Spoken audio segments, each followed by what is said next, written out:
Bayangkan kamu pulang ke rumah yang telah kamu bangun dengan keringat dan air mata selama 30 tahun. Dan mendapati kuncimu tidak lagi bisa membuka pintu itu. Bukan karena kunci itu rusak, bukan karena ada kesalahan teknis, tapi karena seseorang. Seseorang yang kamu undang masuk ke dalam hidupmu dengan penuh kasih, telah sengaja menggantinya. Dan orang itu berdiri di depan pintu itu, menatapmu dengan senyum tipis yang penuh kesombongan, lalu berkata dengan tenang, "Bu, ini rumah kami sekarang. Ibu sebaiknya cari tempat tinggal lain." Aku berdiri di sana. Kakiku tidak bisa bergerak.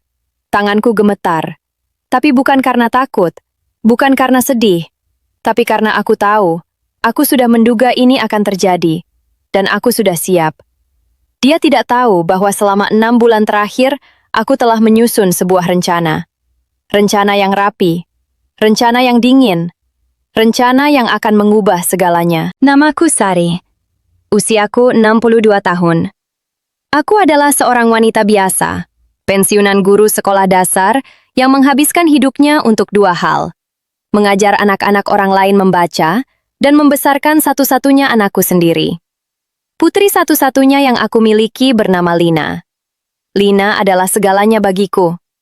Setelah suamiku, Pak Hendra, meninggal dunia 12 tahun lalu karena serangan jantung, akulah yang bekerja keras sendirian. Aku menjual kue, aku mengambil les privat tambahan, aku bahkan menjual perhiasanku satu persatu agar Lina bisa kuliah di universitas negeri bergengsi di kota.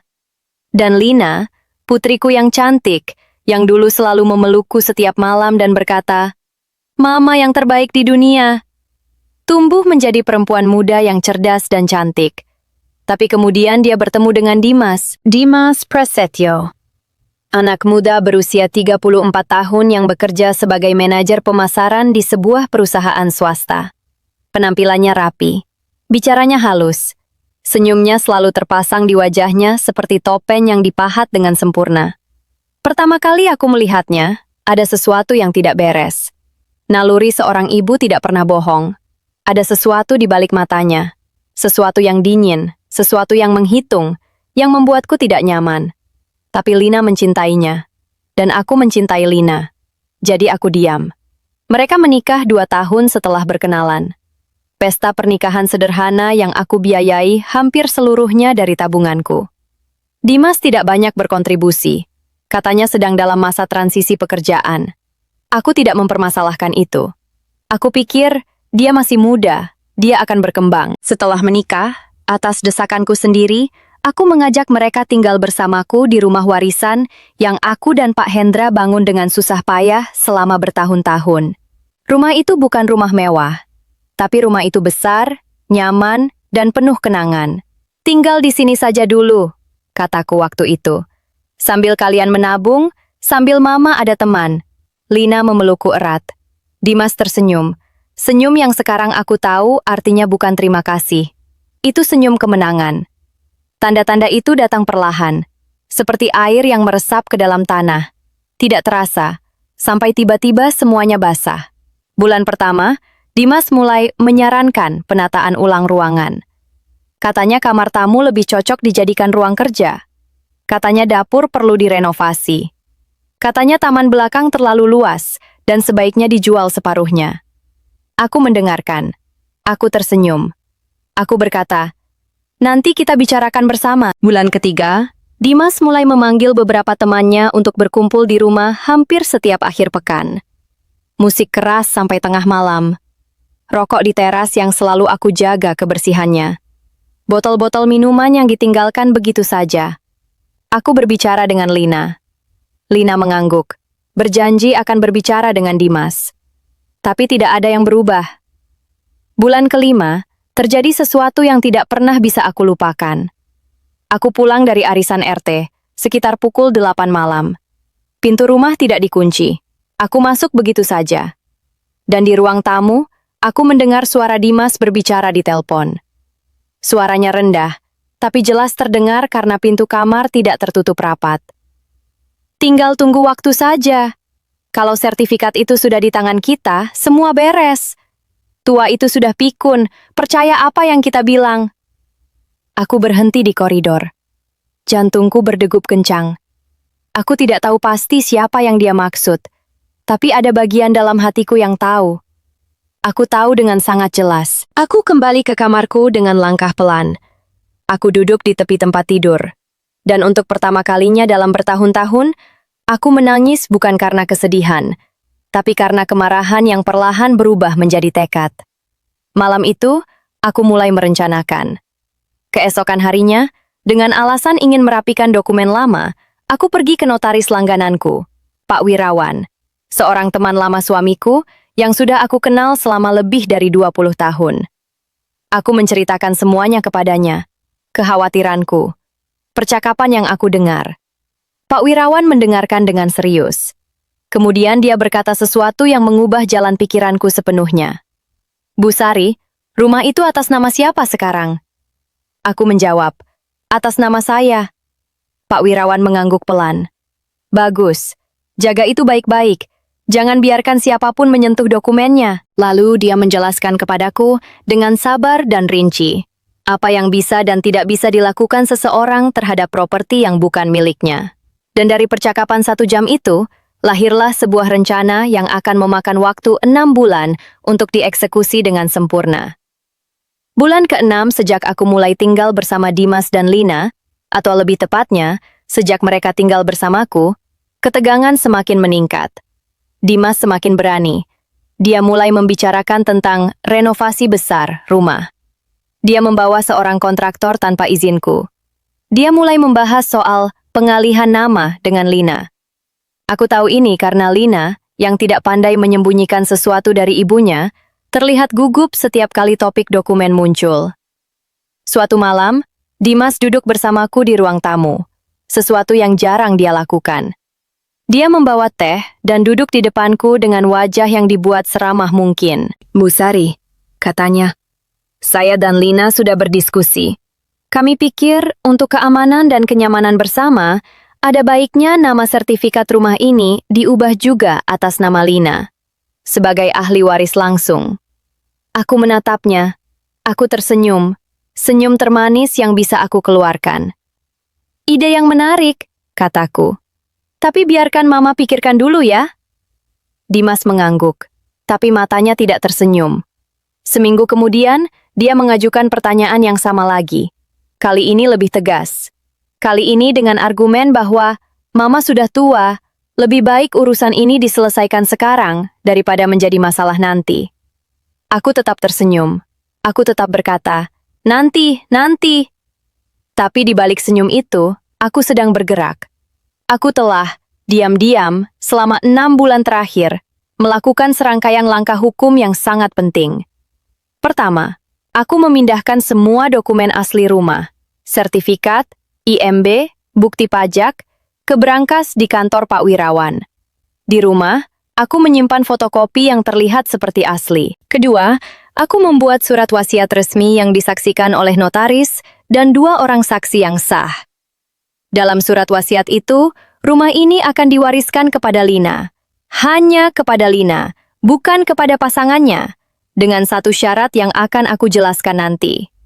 Ketiga, dan ini yang paling penting, aku telah berbicara dengan saudara-saudara jauhku, dengan tetangga-tetangga lamaku, dengan rekan-rekan di arisan, mengumpulkan saksi-saksi karakter yang bisa membuktikan bahwa aku dalam keadaan sehat secara mental, dan tidak berada di bawah tekanan siapapun ketika membuat keputusan hukum apapun. Keempat, aku telah membuka rekening bank baru yang tidak diketahui Dimas maupun Lina, dan memindahkan seluruh tabunganku ke sana. Aku bukan perempuan tua yang pikun. Aku adalah seorang guru yang telah mengajar selama 30 tahun. Aku tahu cara berpikir panjang. Aku tahu cara bersabar. Dan aku tahu, dengan sangat baik, bahwa pertarungan terbaik adalah pertarungan yang dimenangkan sebelum musuh menyadari bahwa pertarungan itu sudah dimulai. Lalu tibalah hari itu, hari Sabtu, pagi yang cerah di bulan Oktober. Aku pulang dari menghadiri pengajian mingguan di masjid dekat rumah. Rutinitas yang sudah aku jalani selama bertahun-tahun. Aku membawa sebungkus kue lemper untuk sarapan bersama. Aku berjalan ke pintu depan. Aku memasukkan kunci. Kunci itu tidak berputar. Aku coba lagi. Tidak bisa. Aku mundur selangkah. Aku melihat pintu itu dengan seksama. Dan aku melihat gembok baru, kunci baru, dengan merek yang berbeda dari yang selama ini aku gunakan. Aku mengetuk pintu. Dimas yang membuka. Dia berdiri di ambang pintu dengan kaos oblong dan celana pendek, secangkir kopi di tangannya, dan senyum itu. Senyum yang sudah lama aku kenali sebagai senyum kemenangan. "Oh, Bu Sari," katanya, seolah aku adalah tamu yang datang tidak diundang. "Ada apa?" Aku menahan nafas. "Kunci saya tidak bisa masuk." "Oh iya," dia mengangguk santai.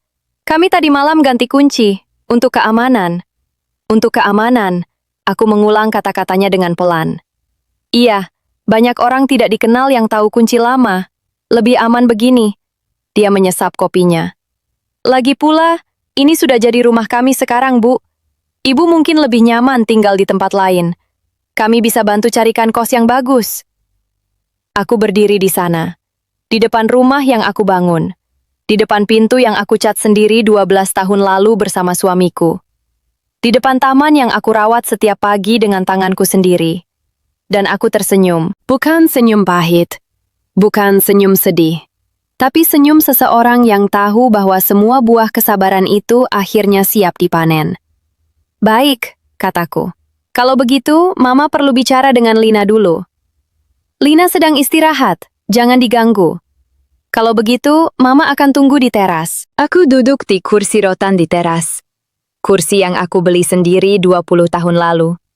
Dan aku mengeluarkan ponselku. Aku mengirim pesan kepada 3 orang. Pak Wirawan, adik iparku Pak Bambang yang adalah seorang pengacara, dan tetanggaku Bu Ratna yang adalah ketua RT. Pesannya singkat. "Waktunya sudah tiba. Tolong kesini sekarang." Kemudian aku menunggu. Dengan tenang. Dengan damai yang aneh tapi nyata. 30 menit kemudian, sebuah mobil sedan hitam berhenti di depan rumahku. Pak Wirawan turun dengan map tebal di tangannya. 5 menit setelahnya, motor Pak Bambang muncul. Bu Ratna datang berjalan kaki dari rumahnya yang hanya 2 gang. Dimas, yang sedang menonton televisi di dalam, melihat keramaian di luar melalui jendela. Aku melihat ekspresinya berubah. Dari santai menjadi bingung. Dari bingung menjadi sedikit panik. Dia membuka pintu. "Ada apa ini?" Pak Wirawan menjawab sebelum aku bisa bicara. "Selamat pagi, saya Wirawan, notaris. Kami kesini dalam kapasitas resmi untuk memproses beberapa dokumen terkait properti ini." "Properti ini?" Dimas tertawa kecil, tawa yang dipaksakan. "Ini rumah istri saya." "Dengan hormat," kata Pak Bambang sambil membuka tasnya. "Mari kita periksa fakta hukumnya terlebih dahulu." Disinilah segalanya terbuka. Pak Bambang meletakkan beberapa lembar dokumen di meja teras. Dimas mencoba menolak, tapi Bu Ratna, yang sebagai ketua RT memiliki otoritas moral di lingkungan itu, memintanya dengan tegas untuk duduk dan mendengarkan. Lina akhirnya keluar juga. Matanya sembab. Mungkin dia sudah menangis, atau mungkin baru bangun tidur. Ketika dia melihatku duduk di sana bersama para tamu itu, wajahnya pucat. "Mama," bisiknya. "Duduk, Nak," kataku lembut. "Ada beberapa hal yang perlu kamu ketahui juga." Dan kemudian, satu persatu, kebenaran itu terbuka. Fakta pertama. Rumah ini terdaftar secara sah atas nama Sari Handayani, aku, dan tidak pernah dialihkan kepada siapapun. Sertifikat asli ada di brankas notaris, aman dan tidak tersentuh. Fakta kedua. Semua dokumen yang Dimas pikir dia temukan di laci kamarku, dokumen yang dia dan Lina sudah rencanakan untuk dipinjam dan dipalsukan, adalah fotokopi yang aku siapkan dengan sengaja. Dokumen-dokumen palsu itu tidak memiliki nilai hukum apapun. Fakta ketiga, dan inilah yang membuat wajah Dimas berubah seperti kertas basah.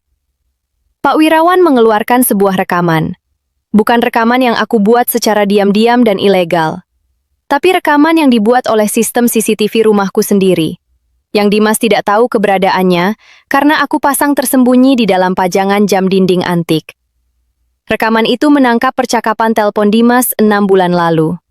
Lengkap, jelas, termasuk kalimat tentang sertifikat dan tua itu sudah pikun. Dimas menatap rekaman itu. Wajahnya, aku tidak bisa mendeskripsikannya dengan kata-kata yang tepat. Itu adalah wajah seseorang yang baru menyadari bahwa dia telah kalah, tapi tidak tahu sejak kapan permainan itu dimulai. Lina menangis. Bukan tangisan yang marah, tangisan yang hancur.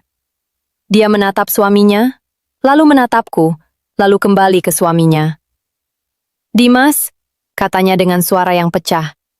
Kamu memang berencana... Dimas tidak menjawab. Pak Bambang melanjutkan. Dalam kapasitas saya sebagai kuasa hukum Busari, kami hari ini mengajukan 3 hal.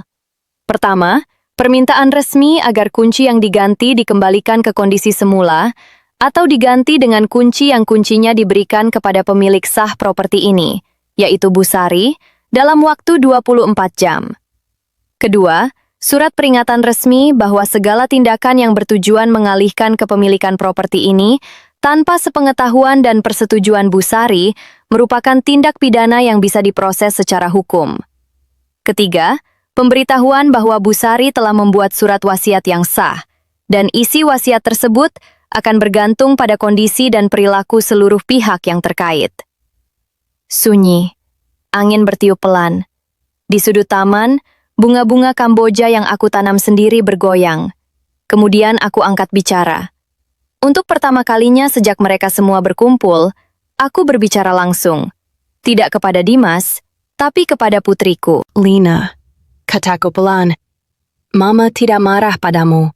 Mama tahu kamu mungkin tidak tahu semuanya. Dan Mama harap kamu memang tidak tahu semuanya. Lina terisak. Mama. Tapi Mama perlu kamu memahami satu hal. Aku berdiri. Kakiku tidak gemetar. Suaraku tidak bergetar. Rumah ini adalah satu-satunya yang tersisa dari kerja keras Papa dan Mama selama 30 tahun. Mama tidak akan membiarkan siapapun mengambilnya. Bukan karena Mama serakah, tapi karena Mama ingin memastikan bahwa jika suatu hari nanti kamu membutuhkan sesuatu, ada sesuatu yang bisa Mama tinggalkan untukmu. Aku menatap Dimas. Dia menunduk. Dimas, kataku. Mama tidak akan membawamu ke polisi hari ini. Itu bukan karena Mama tidak bisa, tapi karena Mama tidak ingin menghancurkan pernikahan putri Mama. Jika memang masih ada pernikahan yang layak untuk diselamatkan. Tapi ketahuilah ini, Mama sudah mendokumentasikan segalanya. Setiap percakapan, setiap langkah, setiap rencana yang kamu susun, semua ada catatannya. Dan jika kamu mencoba satu langkah lagi untuk mengambil apa yang bukan hakmu, Mama tidak akan ragu. Dimas akhirnya mengangkat kepalanya. Di matanya ada campuran malu, marah, dan, aku harap, sedikit takut. Dia memulai. Tidak perlu, kataku. Kata-kata tidak diperlukan sekarang. Seminggu kemudian, Dimas dan Lina pindah keluar dari rumahku. Bukan karena aku mengusir mereka, tapi karena Lina, setelah beberapa hari berbicara panjang dengan suaminya, dan kemudian berbicara panjang denganku, memutuskan bahwa mereka perlu memulai sesuatu yang baru. Di tempat mereka sendiri, dengan uang mereka sendiri. Lina datang kepadaku di suatu pagi, ketika aku sedang menyiram tanaman di teras. Dia duduk di kursi rotan di sebelahku. Dia tidak bicara lama. Dia hanya meletakkan kepalanya di bahuku, seperti yang dia lakukan ketika dia masih kecil, dan menangis dengan pelan. Mama memaafkan Mama? Tanyanya. Aku meletakkan selang air dan membelai rambutnya. Mama yang seharusnya tanya itu ke kamu, kataku. Karena Mama sudah menyembunyikan banyak hal darimu. Mama mestinya lebih terbuka. Mama tidak menyembunyikan. Mama melindungi. Lina mengangkat kepalanya. Matanya merah. Aku tahu sekarang bedanya. Kami duduk di sana cukup lama. Di teras rumah yang sudah menyaksikan begitu banyak tahun kehidupan kami. Rumah tempat Lina belajar berjalan. Rumah tempat Pak Hendra meninggal dengan damai di kamar tidur kami. Rumah yang tidak ternilai harganya bukan karena materi, tapi karena setiap sudutnya menyimpan kenangan. Soal Dimas, aku tidak tahu apa yang terjadi dengan pernikahan mereka setelah itu. Itu adalah urusan mereka, bukan urusanku. Yang aku tahu, Lina masih datang mengunjungiku setiap minggu. Kadang sendiri, kadang bersama Dimas yang kini jauh lebih pendiam dan lebih sopan dalam bersikap. Apakah aku memaafkan Dimas? Itu pertanyaan yang sulit. Memaafkan bukan berarti melupakan. Memaafkan bukan berarti membiarkan hal yang sama terjadi lagi. Memaafkan adalah keputusan yang aku buat untuk diri sendiriku sendiri, agar beban itu tidak aku bawa ke kuburku. Jadi ya, aku memaafkan. Tapi aku tidak melupakan. Dan aku tidak menurunkan kewaspadaanku. Ada satu hal lagi yang ingin aku ceritakan. Dalam surat wasiat yang aku buat bersama Pak Wirawan, ada satu pasal yang belum aku ceritakan kepada siapapun. Tidak kepada Pak Bambang, tidak kepada Bu Ratna, bahkan tidak kepada Lina. Pasal itu berbunyi, rumah ini diwariskan sepenuhnya kepada Lina Hendrakusuma, dengan syarat bahwa selama pewaris masih hidup, pewaris wajib menjaga dan merawat rumah ini sebagai rumah keluarga, dan tidak diperbolehkan menjual atau mengalihkan kepemilikannya kepada pihak ketiga manapun tanpa persetujuan tertulis dari Yayasan Pendidikan Anak Kurang Mampu Kecamatan Sukamaju. Yayasan yang aku dirikan diam-diam 6 bulan lalu, menggunakan sebagian tabunganku yang aku pindahkan ke rekening baru. Karena aku tahu satu hal yang selalu aku percaya sejak menjadi guru 30 tahun lalu. Warisan terbaik bukanlah apa yang kita tinggalkan untuk anak-anak kita. Warisan terbaik adalah nilai-nilai yang kita tanamkan dalam diri mereka. Jika suatu hari nanti Lina menjual rumah itu, aku tidak akan ada untuk menyaksikannya. Tapi setidaknya, hasil penjualannya akan membiayai pendidikan anak-anak yang tidak seberuntung Lina.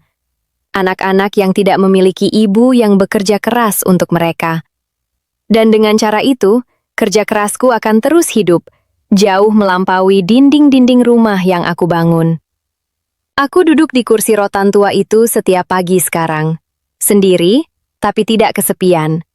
Secangkir teh di tangan, kicauan burung di taman, angin yang membawa aroma Kamboja. Dimas pernah mengira bahwa aku adalah perempuan tua yang mudah ditipu, yang sudah pikun, yang tidak mengerti apa-apa tentang dunia. Dia tidak tahu bahwa perempuan tua yang dianggap lemah seringkali adalah perempuan yang paling berbahaya. Bukan karena mereka menyimpan dendam, tapi karena mereka telah belajar satu pelajaran paling berharga dari kehidupan. Kesabaran adalah senjata paling mematikan yang pernah ada. Dan waktu selalu berpihak kepada mereka yang tahu cara menunggunya.